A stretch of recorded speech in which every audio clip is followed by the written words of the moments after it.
Bonjour tout le monde, j'espère que vous allez bien et bienvenue dans cette nouvelle émission de la notif des sportifs midi. Aujourd'hui, après les entrevues de Manix Landry, Daniel Carr, Michael Rabal, nous avons nul autre qu'une recrue du Canadien qui a été sélectionnée en 2022 au repêchage en troisième ronde, 75e au total.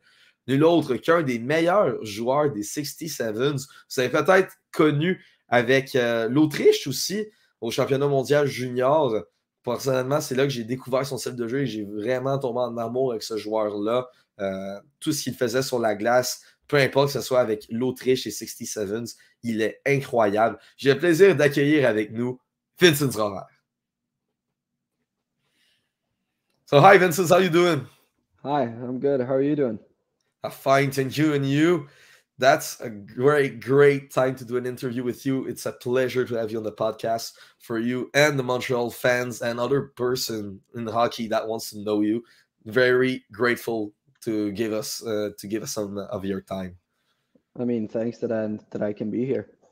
Oh, thank you. So, Vinzenz, I'll ask you questions in English, but I'll do the traduction for the person for some fans who can't hear or understand what the English language. So we'll start first. Before Austria and all of that, when in your life you start to love hockey first? Yeah. When? Oh, when? Yeah. I thought there was coming more to the question. But No. I don't know. I mean, I began with 4 years old. My dad was a professional tennis player. And after his career, he started to play hockey. And I have an older brother, so basically the older brother played hockey because dad played hockey, and I guess the younger brother, that was me, played hockey because older brother played hockey. So I think that's how I got into it, and obviously I'm really enjoying it when I'm still playing it. So yeah. Yeah. And when in your career you decide that hockey will be what you want to do in life? I think it's always, as a little kid, you're always like just dreaming, and I mean, obviously you like to play hockey, you like to be with the guys, and you like to, I don't know, just like to do what you enjoy. And I think probably the first thing where I'm like, all right, I really want to do this for my whole life is when I had to decide that I play in Switzerland. Yeah. And that was probably like at the age of 11, 12 years old, where I kind of went over to Switzerland and play hockey. So it was more effort to get to the rink and all of that. So I think when you did the first kind of type of sacrifices, you kind of start, I don't know, you really seem like you really want to do this for your whole life.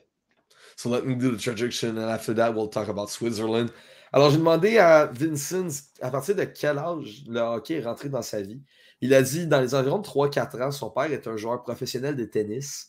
Et après sa carrière, il a décidé de jouer au hockey. Son grand frère joue au hockey aussi. Donc c'est pas mal de cette manière-là que c'est entré dans sa vie, le hockey du côté de Vinzenz. J'y ai demandé par la suite, si je me souviens bien, c'est à partir de quand il a décidé que le hockey, c'était la carrière qu'il voulait faire aujourd'hui.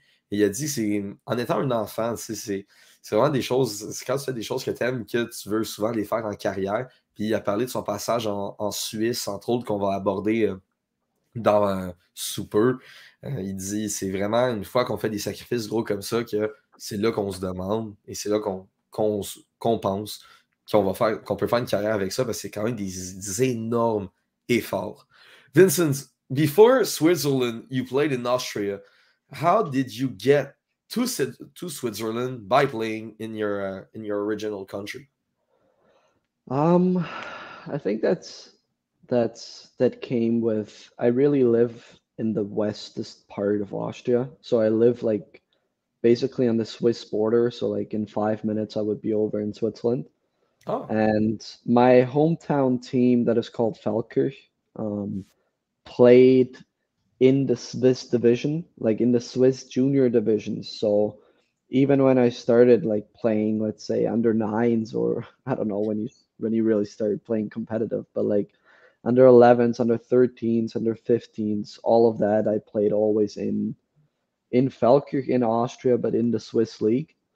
And I think I would probably say the trajectory to go to Zurich was on one hand because it's one of the best organization clubs in Europe, and it was 1.5 hours. So you knew when you want to do the next step, you got to go to Switzerland, and probably also because Marco Rossi, Minnesota Wild prospect, he lives like 300 meters from my street, so he made that way before me, like 2 or 3 years before. And as him being one of my best friends, to see how, let's say, what kind of a glow up he got in Switzerland, I kind of wanted to do the same thing. Donc, j'ai demandé à Marco, à Vince, comment on fait pour jouer au hockey en Autriche et se faire repérer en Suisse. Il a dit que son équipe, junior, pas junior, mais mineure, dans laquelle il jouait, joue dans la division suisse. Donc, pour lui, le hockey suisse a tout été le hockey, le style de jeu avec lequel il a été imprégné dans sa jeunesse, on pourrait dire. Et par la suite, quand il a fait le step de plus pour aller jouer à Zurich, qui était à 1h30 de chez eux, il a dit qu'il habitait vraiment sur les limites suisses. Il a dit, encore une fois, c'est là qu'on va faire les gros mouvements pour jouer au hockey dans sa carrière. How was it to play hockey in a bigger level in Switzerland? Did you play with Marco first, with Marco Rossi? No, I wish. I mean, obviously he was a great player back then, so he played like 3 years up, and mostly I also played like 2, 3 years up, but obviously he's 3 years older, so you never really get into the same team. But my older brother that I mentioned before, Yeah. he is a tennis pro right now, but he played hockey back in the days together with Marco. So that's, I think, also where our friendship comes from, is from my older brother. They were like really best friends. And is your older brother better than you? Probably, to be, they always said apparently I always was better in tennis than I was in hockey when I was growing Oh. up. And it was the difference with my brother. He was supposed to be better in hockey than in tennis, but we decided the wrong ways, I guess. But it didn't turn out too bad so far. No, not so far. You've been drafted by the Montreal Canadiens. I mean, it's not it's not that wrong of a choice. J'ai demandé à Vinzenz, il parlait de Marco Rossi, qui est un de ses meilleurs amis encore aujourd'hui, comme quoi il l'avait un petit peu influencé, on pourrait dire, sans emprunter la mauvaise voie, pour dire que c'est lui qui a comme un peu servi de modèle pour aller jouer en Suisse et tout ça. Qui a vraiment aimé ça, le fait qu'il aussi il habite à 350 mètres, même pas, de l'un de l'autre quand il joue en Autriche. C'était vraiment une histoire que je ne m'attendais pas. Et c'est toujours très, très, très intéressant. And how was the adaptation in Switzerland? You said you lived like 5 minutes of the border from Switzerland, if I understand well. But going to Zurich, how was the adaptation there? I mean, obviously the first change was travel. For me, it was obviously driving there 1.5 hours and 1.5 hours back, because I would probably say from the age of 12 to 14 and a half years old, I think it was a lot of effort, especially on my parents' side, especially on my mother's side. She drove me the most, I guess. So driving there 1.5 hours and back was for sure one of the changes. Other change was obviously also level of hockey. Even though it was maybe just the under 15s and under 17s, it was still obviously much higher level. You played in the best league in Switzerland. And I guess one of the changes too was at that age from I would say 14 and a half till 16, I stayed in an apartment in Zurich. So there was also obviously the switch where when you have like a too messy room, mom is probably not going to come in and clean it up.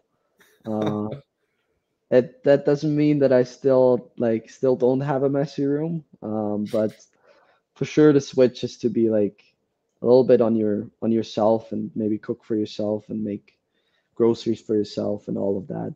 I think was one of the changes from Austria to Switzerland.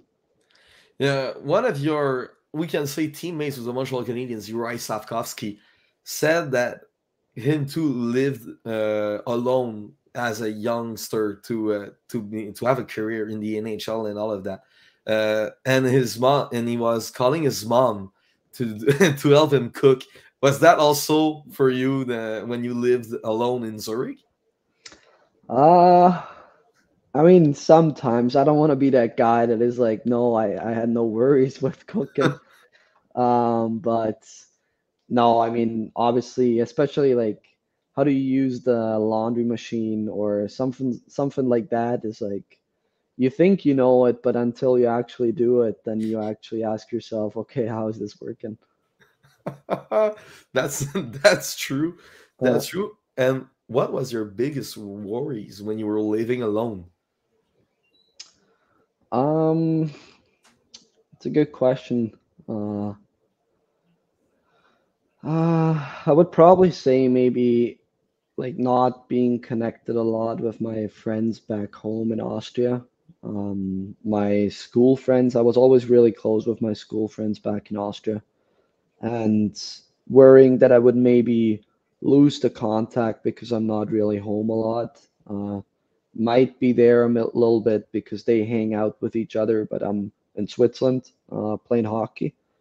But I really gotta say, it never really happened like that. They always, when I came back, it was like back in the days, and everything was good. Donc, j'ai demandé à Vincent, c'est une énorme traduction ce qu'on va faire, là, mais j'ai demandé à Vincent quelle était la plus grosse adaptation de passer, exemple, du U12 en Suisse à jouer avec Zurich, qui est vraiment pas le même temps de trajet de route de chez lui. Il a dit que c'était vraiment, au début, c'était le temps de trajet, de 12 à 14 ans, c'est 1h30 pour aller jouer au hockey et pour revenir aussi chez lui. Il a dit que à la longue, surtout du côté de sa mère, c'est le côté de sa mère qui l'emmenait le plus souvent à l'aréna. Ça devenait long et long, mais de 14 à 16 ans à Zurich, il a dit qu'il habitait seul dans un appartement. Donc, on se souvient Juraj Slavkovski, ce qui avait convaincu le Canadien, entre autres, c'est le fait qu'il a vécu tout seul, je crois que c'est en Finlande, si je ne me trompe pas, pour apprendre, pour jouer au hockey dans un niveau plus haut.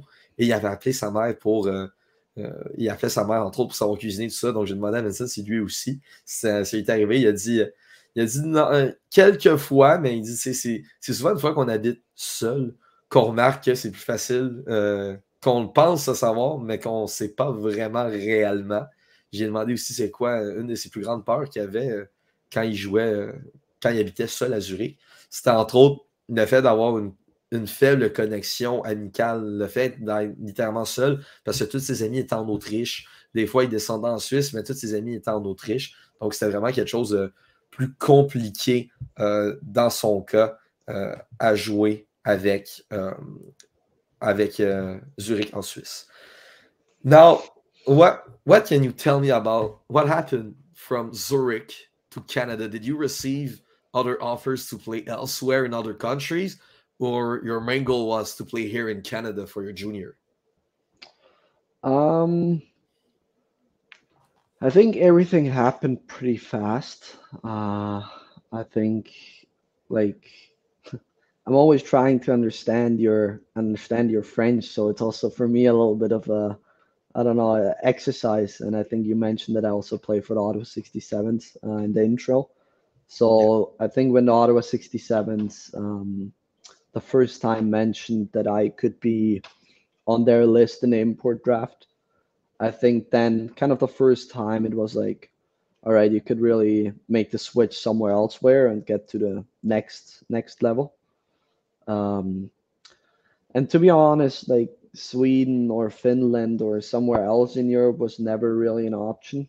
It was for me always North America, and to be honest, always the CHL. Um, so they were maybe a couple of other uh, offers, let's say in the CHL, that I talked to a couple other teams. But in the end, for me, it was Ottawa the best choice, and that's also why I obviously got picked from Ottawa. Donc, j'ai demandé comment c'était arrivé son arrivée ici au Canada et pourquoi le Canada s'il avait reçu d'autres offres. Il a dit qu'il avait parlé à plusieurs équipes de la CHL, de la Ligue canadienne de hockey, donc qui englobe la LHJMQ, la OHL et la WHL.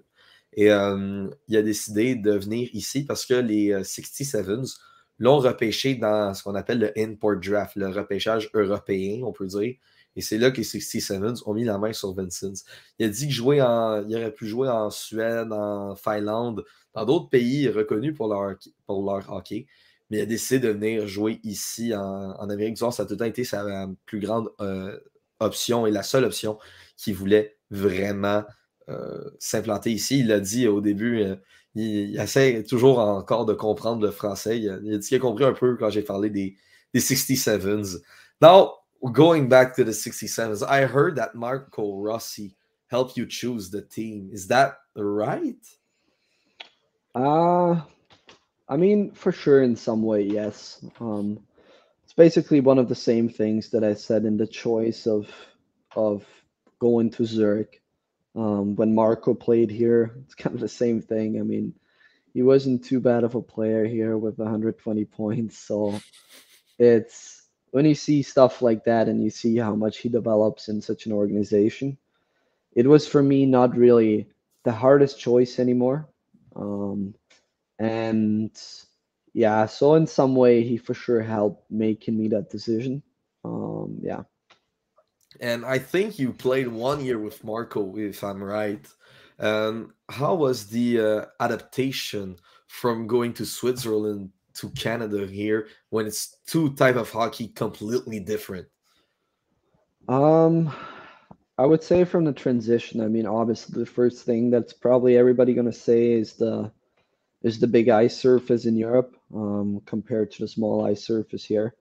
That's obviously one of the first differences. Um, I would also say if I speak with coaches back home and they ask me that question, I would also say like intensity, just how intense it is here in every puck battle, in every if you get the puck, you don't have a lot of time to decide plays anymore, where you rather have more time on the bigger ice surface. Um, and obviously, one of the differences too is the schedule. I mean, there are a lot of games in the OHL compared to Switzerland with 70 regular season games. So it's basically more of a grind in the regular season. So I would say those are probably one of the main differences from Europe to here in Canada. Donc, j'ai demandé à Vincent, j'avais entendu des informations comme quoi Marco Rossi l'avait aidé à aller dans les 67. Il a dit que c'est environ la même chose que lorsqu'il a décidé d'aller jouer à Zurich, en Suisse. Marco est allé là, il avait eu du succès, donc ce qui l'avait amené à Ottawa. Il a décidé de faire le même chemin et ce qui l'a amené ici. J'ai demandé aussi l'adaptation. Hein. On sait que le hockey européen, c'est vraiment pas le même style qu'ici. Donc, c'est quoi les différences? C'est quoi qu'il pourrait dire à ses coachs aussi? Il a dit, comme tout Européen pourra répondre, c'est la grandeur de la patinoire qui est beaucoup plus petite ici. Il a répondu aussi l'intensité, le temps de décision avec la rondelle. Le jeu est beaucoup plus physique aussi. Le fait qu'on a peu de temps de décision avec la rondelle à cause que la glace est beaucoup plus petite comparé en Europe où est-ce qu'on a plus d'espace, donc on peut avoir plus de temps avec la rondelle. Et aussi le fait que les calendriers sont très compressés et ont plusieurs matchs dans la OHL, ce qu'en Suisse, on a beaucoup moins, évidemment. And now I think you're living with a family that welcomed you here. How was that in your first year with Ottawa? Was that strange, or were you, how can I say, did you miss Austria a little bit? How was that feel? Um, I think obviously it helped me in some way that I was like a little bit on my own back when I was in Zurich, but it's obviously a different thing. I mean, in 1.5 hours, you're back home again. It's not that quick here in North America. Um, but I would probably say one of the major differences too was being in a billet family. When I lived on my a little bit on my own in Zurich.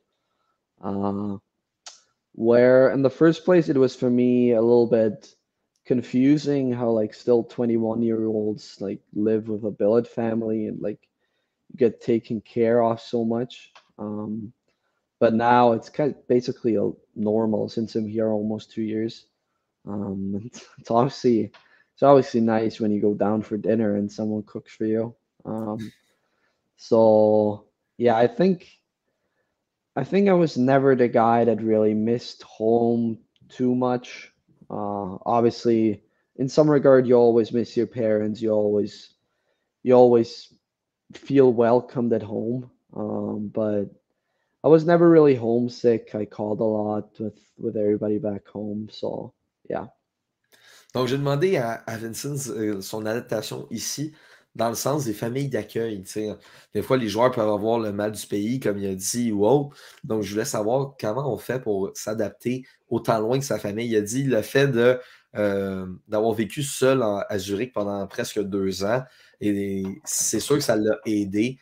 Il a dit ça n'a jamais été quelqu'un qui, je vais essayer de dire ça sans sonner méchant, en tout cas, vous l'avez entendu, c'était aucunement ça, mais il n'a jamais été quelqu'un énormément familial ou tout ça, donc il pense que ça l'a aidé dans son adaptation ici, mais ça reste que 1h30 de voiture de distance et on pourrait peut-être dire 9 heures de vol, c'est complètement différent. Ça reste que le fait d'être dans une famille d'accueil, c'est sûr que ça l'aide à l'adapter, il est moins seul. Il a dit, c'est sûr qu'on ne dit pas non d'avoir un petit souper de près pour soi sans être obligé de le cuisiner. Mais ça reste que, comme il a dit, il s'ennuie de sa famille, il s'ennuie de ses amis, même à ça. Mais c'est le fait d'avoir vécu seul en Suisse qui l'a vraiment aidé à s'adapter. Playing for the 67s, do you have some pressure to play for one of the most renowned team in the CHL? I mean, it's basically if asking if you have pressure of being drafted from the Montreal Canadiens. It's also obviously one of the more renowned teams in the NHL. So I think it's always a thing, kind of that with pressure. I think it's most of the time you build your pressure on your own. If you say, all right, now you got to perform better, and now you got to do extra stuff that's more in your head. I mean, in the end, I just try to play my best game. If it's with Ottawa or if it's in camp with Montreal, I mean, it's everything I can kind of control. And yeah, that's one of the things I try to focus on. J'ai demandé s'il avait une pression un peu de jouer avec une des équipes les plus reconnues de la Ligue canadienne de hockey, qui est les 67s. Il a dit, ben, ça équivaut à, ça équivaut à dire de se faire repêcher par les Canadiens de Montréal, qui est l'équipe la plus reconnue de la Ligue nationale de hockey. Il dit il y a une certaine pression, évidemment, mais c'est beaucoup par soi-même qu'on va la faire pour avoir une plus grande performance. Before talking about the draft, I'll take you to the World Juniors with Austria. What was your first feeling when you heard that Austria will play the World Juniors and you'll be one of the players who will represent his country? How was that? I mean, I think it's for everybody that is there at the World Juniors. Doesn't matter if it's Canada or Austria. I think you're always happy to represent your country in such a big tournament.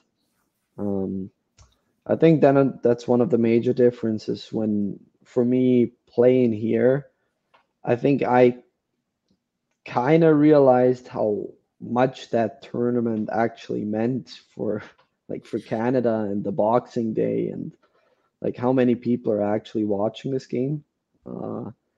And when you come from Austria, obviously it's a nice thing, but it's not like the thing at Christmas. And yeah, I think that was one of the experiences I made here, how much that means to everybody that is here in Canada. But like I said, for every kid that is there, I mean, it's an it's one in a lifetime experience, and it was great for me too. And playing against the best from Sweden, Finland, Canada, and others, how do you see this? Is it an experience to grow, to put some growth in your play too? Yeah, for sure. I think it's one of those things. I think especially it's one of those things when you go to camp, for instance, of an NHL team too. You're like, wow, there are a lot of good hockey players out there. And if you go there to the World Juniors, there are not a lot of guys that can't skate, can't shoot the puck. So it's it's one of those eye opener moments, I think.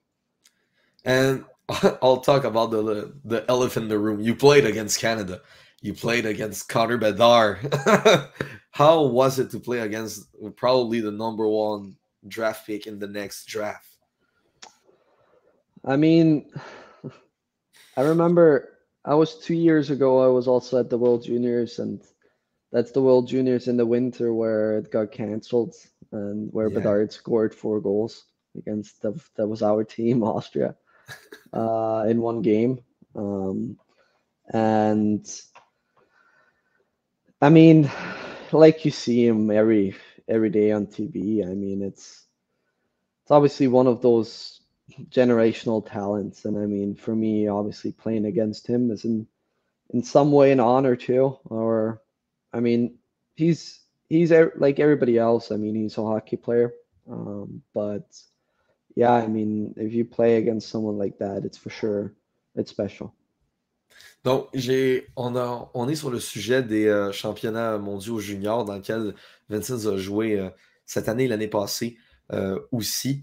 J'ai entre autres demandé pour commencer, c'est comment de représenter son pays aux championnats mondiaux juniors, peu importe le résultat.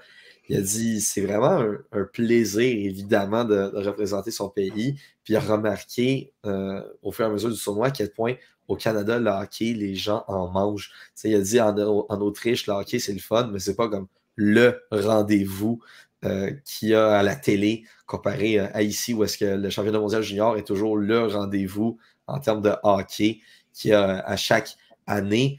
J'y ai demandé aussi parler de Connor Bedard, entre autres.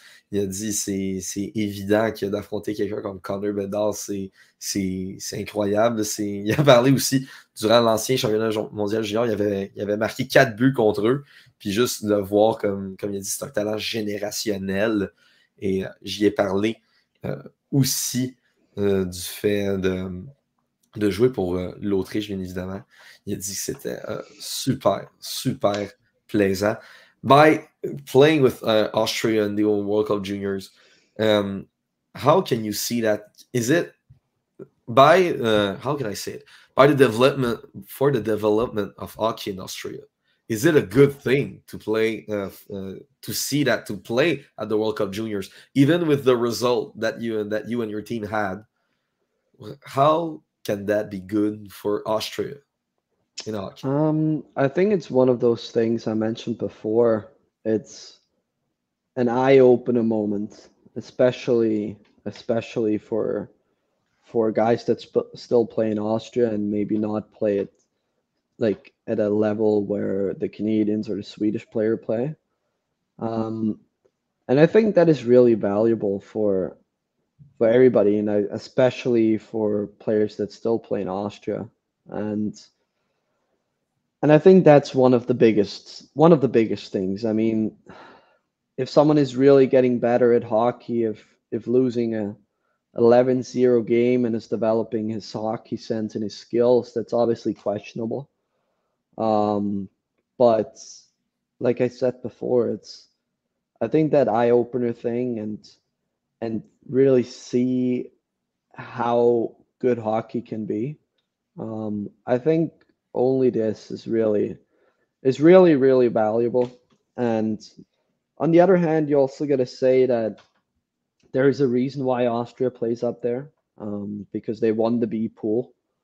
And you can argue with the cancelled World Juniors that they would maybe have been relegated 1 year earlier.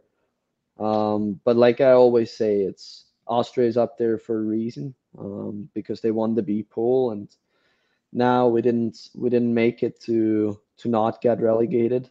But it still was a great experience for everybody that went there. Donc, je vais reculer un peu dans la question. Je m'en souvenais plus de celle-là. J'avais demandé aussi jouer dans le championnat mondial junior. Est-ce que c'est quelque chose qui peut faire une amélioration dans ton style de jeu? Il a dit, bien, c'est sûr. Il dit, jouer avec les meilleurs jeunes joueurs de chaque pays, ça va amener une compétitivité. Et tu sais, on s'entend à ce tournoi-là, il n'y a pas beaucoup de gars qui ne savent pas shotter ou ne pas patiner, comme il a dit. Donc, c'est sûr qu'on va s'améliorer. J'ai parlé sur la scène internationale, le fait que l'Autriche s'est rendue à ce tournoi-là, c'est comment à ses yeux? Il a dit, ben, c'est un eye-opening moment. C'est un moment qui fait ouvrir les yeux peut-être pour les gens d'Autriche, car ça montre qu'ils ne sont pas là pour rien. Comme il a dit, l'Autriche mérite d'être à cette place-là. Ça peut démontrer à des jeunes, comme on l'a vu, exemple, avec le Canada au championnat, à la Coupe du Monde, entre autres, ça peut donner une envie à des jeunes de jouer au hockey et peut-être d'avoir un meilleur développement aussi pour les joueurs autrichiens dans leur pays. Donc, comme il a dit, c'est un moment qui a une énorme valeur à ses yeux en ce qui a trait de l'Autriche. Now, Vinzenz, we'll talk about the NHL draft. Eventually, we were going to touch that subject. You've been drafted to the Canadiens last summer. What was your journey through this season to get drafted by the Montreal Canadiens at the end of the season?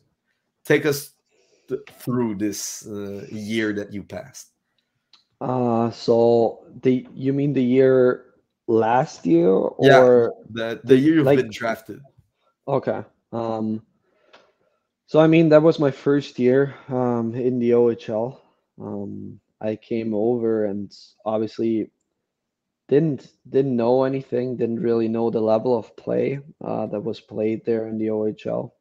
So basically came over and kind of said to myself, let's see what happens here. And then, like it is here in North America, I mean, there are always scouts watching up there. And then the first time I was on a draft list suddenly, and I was like, wow. I mean, I was in some way pretty new, obviously.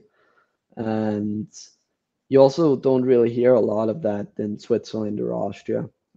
It's a much bigger thing here. And then it's kind of the first time when you're on those lists where you're actually like, all right, like you're doing good. I mean, you're getting recognized for how you play. And I think it also helped me that in some way we weren't the best team, or I mean, not a top elite team last year, where I played in all the key situations in the first power play and penalty killing, and I think that helped me in the development too in the first year. And then we always got closer to the end of the season, and I think I had a good elevation in my game throughout the whole year where I always made progress. And then obviously all the events with the top prospect game, with the NHL Combine, with the NHL draft, obviously all those big events were, like I said before, one of those lifetime experiences. Donc, j'ai demandé à Vinzenz de nous parler, en gros, de la saison qu'il a jouée pour se faire drafter dans la Ligue nationale de hockey. Il a dit que c'était dans sa première année, donc celle d'adaptation ici au Canada. Donc, juste le fait de voir son nom apparaître sur des listes de repêchage par des recruteurs. Il a dit aussi le fait de voir des recruteurs à tous les matchs, c'est énorme. Puis c'est rare de voir des joueurs autrichiens, surtout, apparaître sur les listes de repêchage. Donc, il trouvait ça vraiment bien parce que ça faisait en sorte pour lui que jouer au hockey et il pouvait se faire reconnaître. Il y avait une reconnaissance dans son style de jeu. Et le fait que Ottawa, c'était pas une des équipes élites de la Ligue canadienne, mais qu'il y avait une bonne équipe pareille et qu'il pouvait jouer sur tous les styles qu'il y avait dans l'équipe.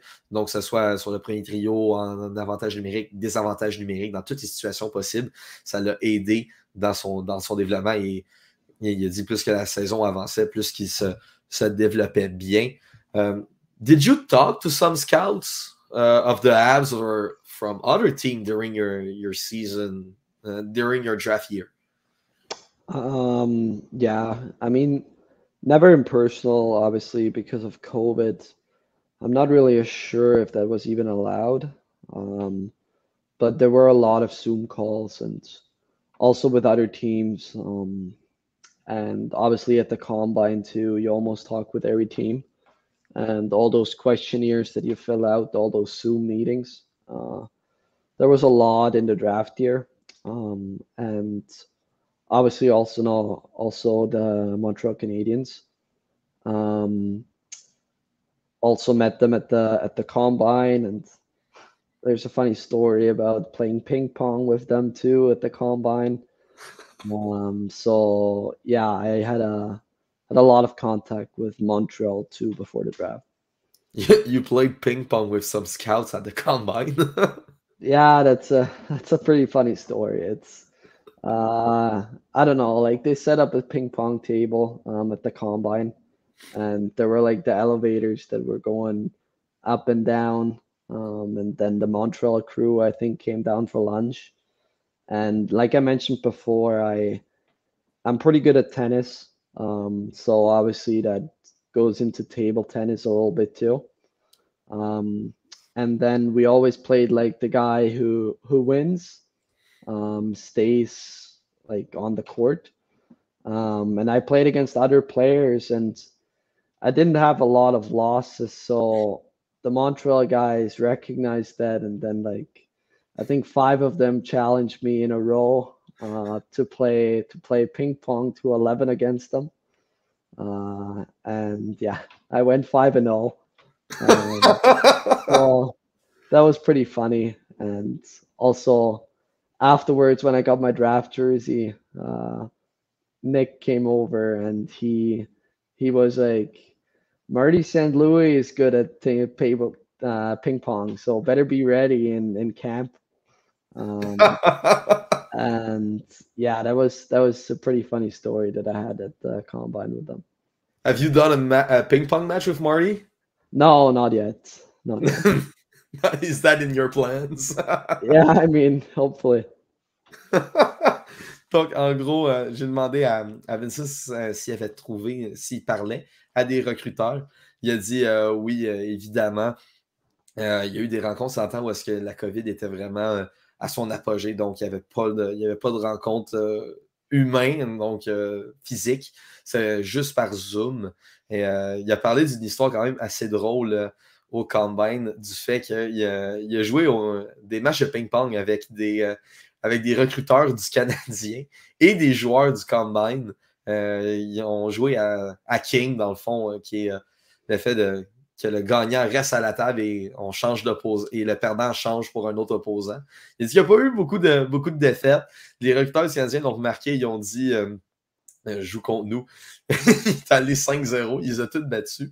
Et ils ont dit à la blague, quand ils ont donné son chandail de repêchage, que Martin Saint-Louis est excellent au ping-pong et qu'ils ont bien hâte de le voir aller. J'ai demandé à la blague si c'était dans ses plans d'affronter Martin Saint-Louis. Il a dit évidemment, ça serait un bon match, c'est sûr. What was the biggest thing that stressed you during that year between your first Zoom call with one of the NHL teams or your first call with the Montreal Canadiens, because it's the most renowned team throughout the NHL? What stressed me throughout that year? I mean, obviously, like I mentioned before, a little bit all those draft rankings and all those like kind of I don't know, where you kind of are. I think with time to time, you had to let that go too and just play your game, like I mentioned before. But I think the meetings in general, like as many as I had, I always kind of enjoyed them because it's pretty interesting to talk with all the people from the NHL and to kind of get their knowledge. Um, but obviously, a couple interviews were always all harder than others, let's say it like that. And a couple questions were harder than other. So I would probably say one of the stressful things is like one of the stressful questions. Yeah. And what was the most stressful between your first meeting with an NHL team or a meeting with the Montreal Canadiens? What was the most stressful between those two? You mean like if I would compare them? Yes. Um, I would probably say because Montreal, it's like normally on the Zoom calls there was always like one or two people, and it's like more about like your family and whatever, like more kind of easy kind of questions. And then I remember I think Montreal was one of my first teams that I talked to. And then I got a link and I go into the link and there were like 7, 8 people in the call, and I'm just like switching on my iPad, like just like okay, and when does it end? And there were so many people on the call, and then I was like, all right, now it's getting wow, now it's getting serious. And all uh, they for sure had, let's say, harder questions than other teams had too. So I would say if I would compare that, that was like one of the major differences. Did you receive some bizarre questions between the during the Zoom call with some team of the NHL? Um, I mean, there are always pretty good stories of those NHL interviews. I think I'm not really sure which team it was, but I think that's a pretty popular one to ask me about. If you would be an animal on the ice, what would you be? And if you would be an animal, like in general, what would you be? Might even have been Montreal that asked me that. Um, and then they're just like kind of different strategies where I don't know, another team was more like they didn't even really look at you. It was just like asking a question, you answer it, and they answer the next question, and they just stare at the laptop to kind of make you feel uncomfortable. Um, but other than that, and just a question thing, um, I would probably say, I mean, there are a couple questionnaires that had a couple weird ones, like, are you are you a fast or a slow eater? Are you a fast or a slow walker? And you had to grade it from 1 to 5. And just like questions where you're like, you guys really got to know that to identify if I'm a good guy to draft. Yeah. Alors, j'ai demandé à Vincent c'est quoi était le plus stressant entre un appel, son premier appel venant d'une équipe de Ligue nationale de hockey ou celle des Canadiens de Montréal. Il a dit que le plus stressant au début, il a dit le plus stressant, c'était vraiment de gérer son rang dans les tableaux de repêchage durant l'année. Puis après ça, j'ai reposé la question, puis il m'a demandé si c'était pour les comparer. Je dis oui. Il a dit il y a des équipes que c'était stressant parce qu'il y en a qui vont juste te poser des questions back-à-back et ils vont fixer l'écran pour essayer que tu sois le plus mal à l'aise possible. Puis on connaît des histoires que c'est des questions de repêchage, comme Vinzenz a dit, il y en a qui posent comme question si sur une échelle de 1 à 5, si t'es un marcheur rapide ou lent, si t'es quelqu'un qui mange vite ou qui mange lentement. C'est des questions de. Habituellement, si je me souviens bien, c'est des questions de sciences sportives ou de psychologie.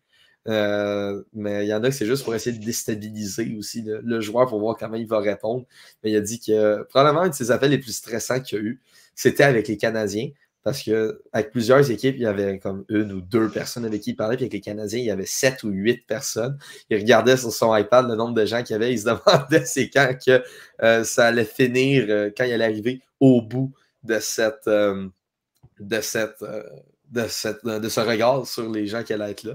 Mais il a dit que c'était un des appels les plus stressants probablement qu'il y a eu. Now, if you're going to D-Day, the day of the NHL draft, what was going through your head during that day? That's a good question. I mean, it's one of those, what I said before, like one of those one-in-a-lifetime moments where you know you're only going to have this one. You're only going to have one of them. And for me, I mean, I was just kind of sitting there and I mean, just watching it and just kind of tried to enjoy it as much as I could, not worry too much and just kind of be happy with whatever. And yeah, I mean, what went through my head, I was there with my dad and yeah, we were just with the whole event with so many people that come there, with seeing all the top guys that are there too. I mean, like I said, it's one of those lifetime things. And then obviously when you get picked from the Montreal Canadiens, when the draft is in Montreal too, I mean, there's not a lot better you can get there. And did you know that you're gonna be drafted for by the Montreal Canadiens? Because sometimes teams will give calls to the players to say we're gonna draft you at, I think you are 75th, if I remember right. And sometimes they don't say it to the players and draft them, and the players know when they hear their names in the speakers at the Bell Center. What was that thing? How did that happen? Did you heard your name in the speakers, or you knew it already that you're gonna be drafted by the Montreal Canadiens? No, it was more on the side of hearing it in the speaker. Like I said before, I just sat there and it was like, all right, now it's gonna get interesting. And it's, you obviously always have your teams where you make your opinions and you can kind of clue together, all right, like that team probably likes me more. I had more calls with them, and every team is giving you maybe a little bit of a hint if they like the interview or not. And I would say Montreal was for sure in my top 3 teams, where I was like, all right, like there I have a really good chance. And with Montreal having so many picks in the first 3 rounds, every time I was like, all right, now. And yeah, it's like I said, I was not one of those fortunate guys that knew it already. But yeah, then Montreal picked me at 75th. And how was it to go at the table, celebrating with your family first, with your dad when you got drafted, and going at the table meeting Marty St. Louis and other directors or GM of the Montreal Canadiens? How was it? I mean, I'm trying to just repeating myself, like it's one of those lifetime moments. It's when you see all those guys and you see, I mean, for instance, if you see Marty St. Louis, and was the favorite player of my brother, and also the Montreal Canadiens was the favorite team of my brother. So it was pretty funny when I saw him. It's tough to describe something like that, but Donc, for sure amazing. Donc, j'ai demandé à Vinzenz comment c'était sa journée de repêchage, comment il a vécu ça. Il a dit que avec les appels et tout ça, on peut se faire une idée des équipes qui ont le plus d'intérêt envers toi parce que, exemple, ils t'ont appelé plus souvent, il y a eu plus de meetings et tout ça. Et il a dit que on se pose des questions en termes de fit aussi, c'est où qu'on va aller selon les appels. Il a dit effectivement que le Canadien était dans le top 3 des équipes auxquelles je m'attendais de me faire repêcher. Avec tous les nombreux choix qu'ils avaient dans les 3 premiers tours, il pensait que chaque choix allait être pour lui. Et finalement, le 75e a été le bon. Et j'ai posé le fait de rencontrer Martin Saint-Louis, tout ça en vrai. Il a dit, comme le repêchage, c'est vraiment une expérience d'une vie, c'est une journée d'une vie, tu vas juste vivre ça une fois. Et le fait de rencontrer Martin Saint-Louis, qui était l'idole de son frère, le joueur préféré de son frère, et de jouer de se faire repêcher par les Canadiens de Montréal, qui sont l'équipe préférée de son frère aussi. Il a dit c'était vraiment une belle expérience. Now, taking you to the development camp with Montreal, how was it to play with all the other rookies like Lane Hudson, Uri Slavkovsky, and others? How was it? It's interesting to see. I mean, mostly you know the guys obviously before from let's say for instance the combine or just like knowing their names in general along the list.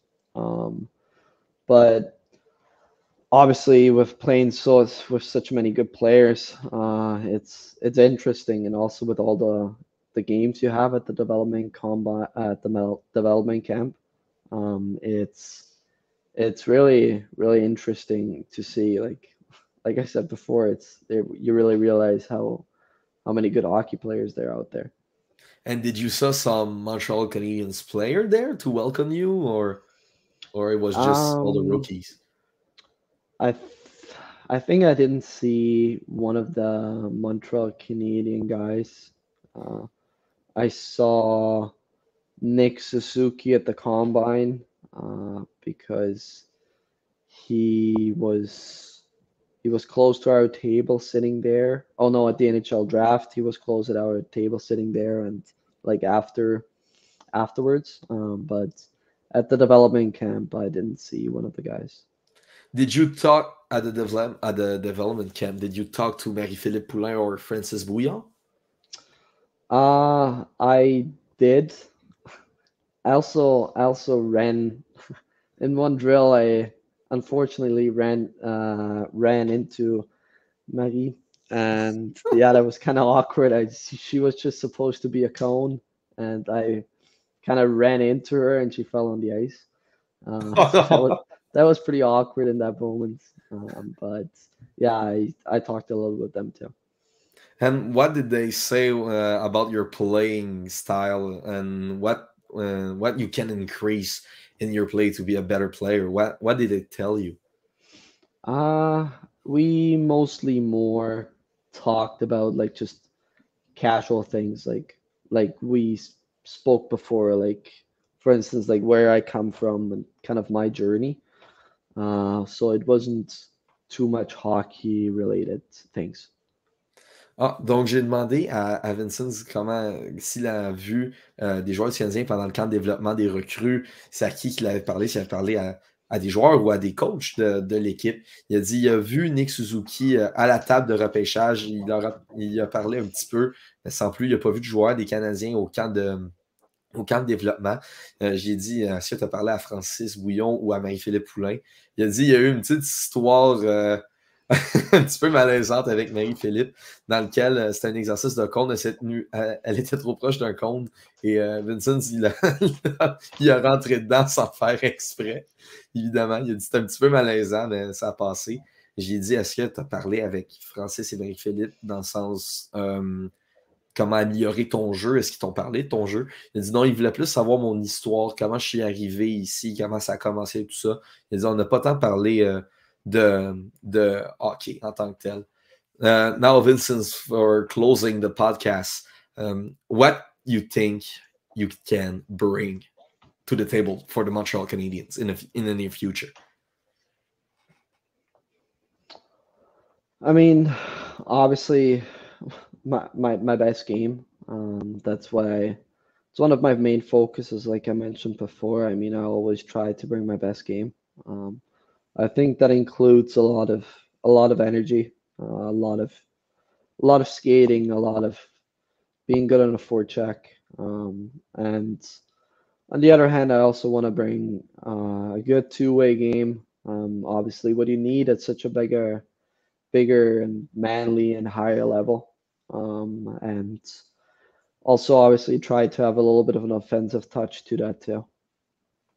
Donc, j'ai demandé à Vinzenz pour savoir c'est quoi qu'il pourrait amener aux Canadiens dans un futur proche. Il a dit qu'il veut amener son meilleur jeu, évidemment, mais il veut amener de l'échec avant, il veut amener de l'intensité avec l'équipe et surtout un bon jeu dans les deux sens de la patinoire. C'est pas mal les qualités premières qu'il veut amener aux Canadiens. And finally, Vincent's last question. What's your biggest dream with your career? My biggest dream? That's a good question. I mean, especially regarding on my career, I mean, obviously having a successful hockey career in the NHL, really, obviously try to do that with Montreal, with such a renowned club. So I mean, yeah, talking about dreams is always a thing. I mean, you can always dream about winning a Stanley Cup with Montreal, but Of course. that's obviously in the future. And yes, but for sure, like, I don't know, develop myself as good as I can, and just, I don't know, be a good part of the organization.